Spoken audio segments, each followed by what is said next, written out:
Bonjour à tous et bienvenue dans cette nouvelle leçon de grammaire française. Aujourd'hui, nous allons plonger dans un verbe très particulier qu'on entend rarement mais qu'il faut connaître si vous voulez atteindre un niveau avancé, le verbe faillir et en particulier je faille. Qu'est-ce que le verbe faillir? Faillir est un verbe irrégulier qui signifie être sur le point de faire quelque chose, souvent dans le sens d'un échec évité de justesse. On l'utilise souvent au passé, j'ai failli tomber. I almost fell. Mais aujourd'hui, on s'intéresse à une forme beaucoup plus rare et littéraire, le subjonctif présent. Je faille. Voici la conjugaison du verbe faillir au subjonctif présent. Que je faille, que tu failles. Qu'il, elle, on faille, que nous faillions, que vous failliez, qu'il, elle faille. C'est une conjugaison très rare en usage courant, mais elle peut apparaître dans un langage soutenu, juridique ou littéraire. Quand utilise-t-on je faille? On utilise je faille dans des expressions hypothétiques, souvent introduites par avant que, bien que, sans que, etc., quand on veut rester dans un registre soutenu. Exemple 1. Je t'ai tout expliqué avant que je ne faille répondre au directeur.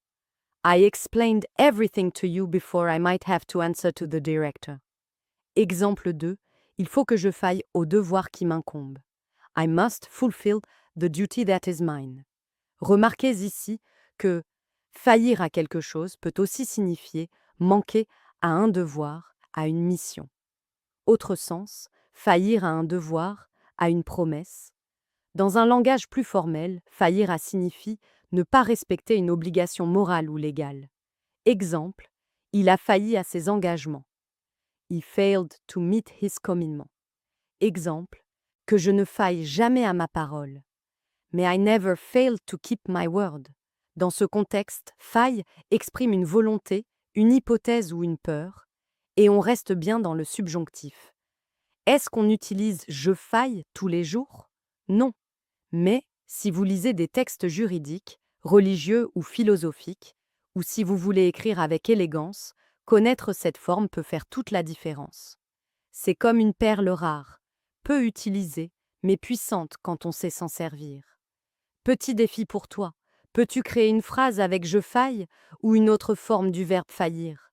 Essaie dans les commentaires. Je corrigerai vos propositions avec plaisir. Si cette leçon t'a appris quelque chose de nouveau, like la vidéo, abonne-toi et active la cloche pour ne rater aucune autre astuce avancée en français. Et n'oublie pas, chaque mot rare que tu maîtrises, c'est un pas de plus vers la fluidité. À très bientôt pour une nouvelle leçon.